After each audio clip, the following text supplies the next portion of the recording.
Okay, everybody. Nice to see you all here. Thanks for taking the time either early this morning, middle of the day, or late evening, as it seems like we're going to have quite the combination of people here. So I still have assistants letting people in, so I'm just going to keep an eye just in case there are any issues doing so. But now I think we should just get going because I have a lot to cover. Just to get all this out of my head and get things moving along. I am recording this, so hopefully everybody is okay just keeping your videos on if you're comfortable. If not, feel free to turn it off.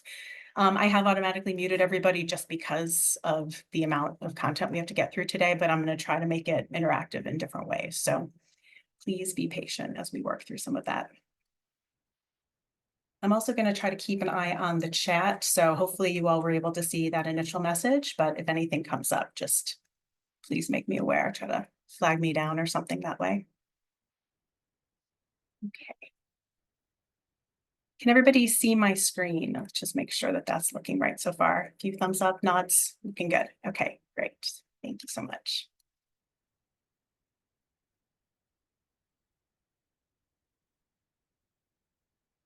Okay. All right, lots of different screens to go through today. All right. Well, welcome. Hello, everybody. It's good to see you all here. For those of you who know me, hello again. For those who don't, my name is Jenna Mikus. I'm a strategic advisor with a background in engineering, sustainable architecture, and well-being focused design. My primary objective is to design for flourishing health and well-being, focusing on experiences in the built environment, curated by meaningful design praxis and practice. It's really lovely to meet you all and see you here today. So welcome to the first Flourishing by Design, or FxD, Special Interest Group meeting. This has been an idea and group in the making for quite some time, starting as a brainchild of mine almost a year ago when speaking with wellbeing science colleagues. Those conversations led to introductions with Harvard's Flourishing Program and network of special interest groups, which FxD is now officially a part of. Today's meeting is likely going to be different from how I foresee our meetings going forward. My main objective is not just to have a group that meets monthly to dork out over subject matter or listen to me talk. That is not at all what I'm going for. Instead, our aim is to activate flourishing scholarship. So our meetings should look different than other SIGs or special interest groups who only meet monthly, if that, and have very little outside engagement. That said, today is going to primarily involve me capturing feedback from you all in different ways, less audibly and more through other means, providing some simplified flourishing science background, including my own intro to wellbeing science over the past few years and sharing how the group evolved thus far. And it means I'll be sharing some summarized learnings to date to serve both as a baseline for understanding as well as provocation. Please know I've done my best to provide a good starting taste of the literature, balancing rigor with pragmatism without a ton of prep time, given that this is a passion pet side project. Now, I know we have a fantastic range of design and well-being experts in the community, as well as philosophy and psychology specialists. We may not always agree with one another or have time to present all of the nuanced perspectives. I just ask that we respect one another in these dialogues and our work. With that in mind, if you have any questions, concerns, or feedback on what's shared today, please do reach out to me so that we can work through next steps together. I'm happy to learn and course correct as we go. So finally, about people, I never imagined that we would have so many expressions of interest.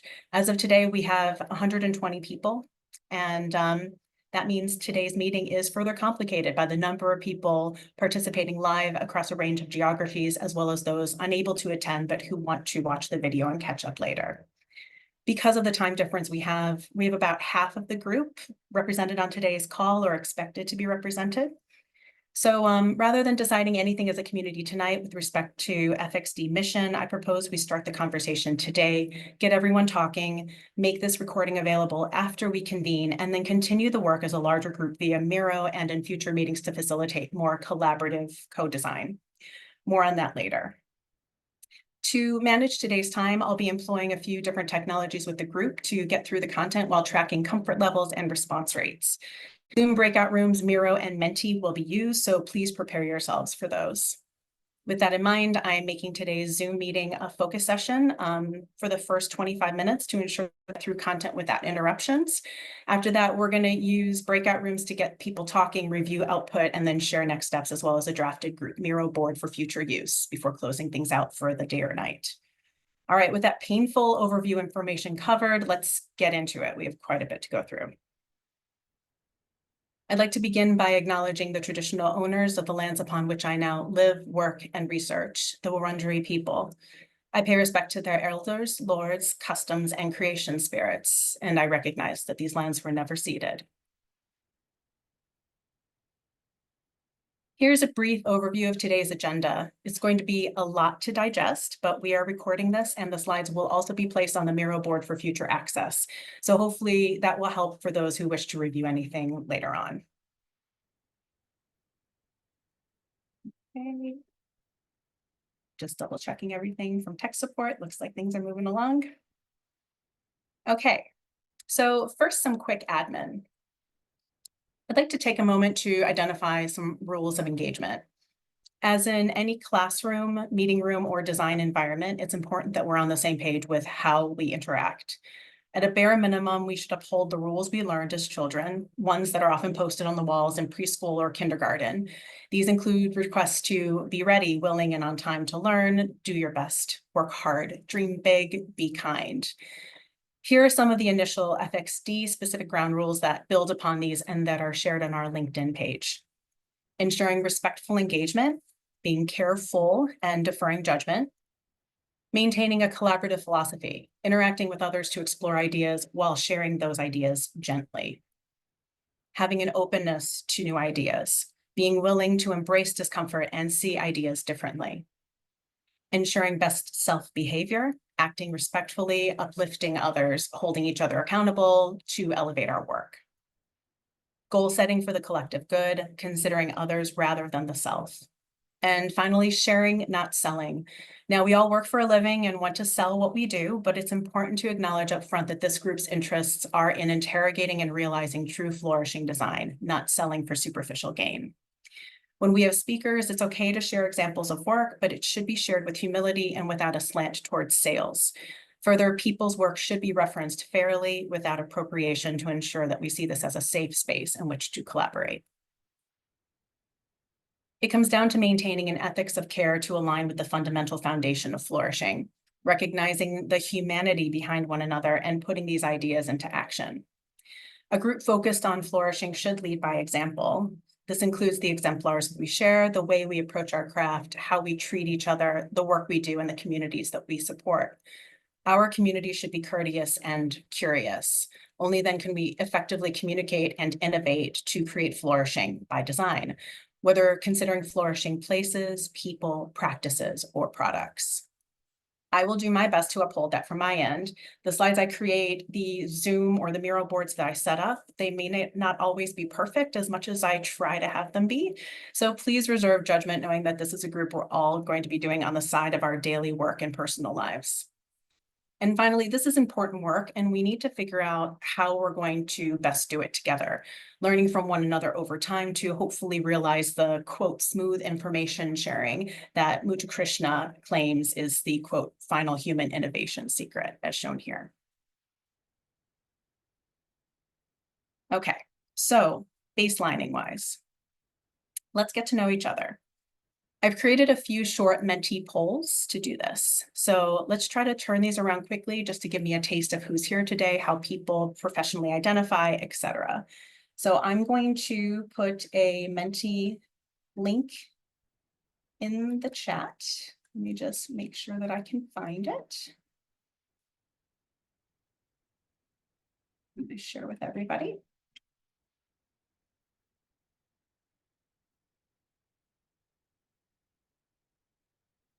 And we're going to first capture where everybody is calling in from.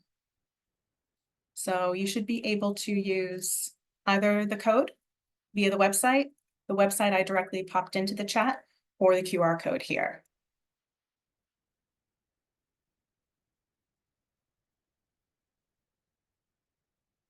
Okay, and with that in mind, the first question is going to be, where are you calling in from today?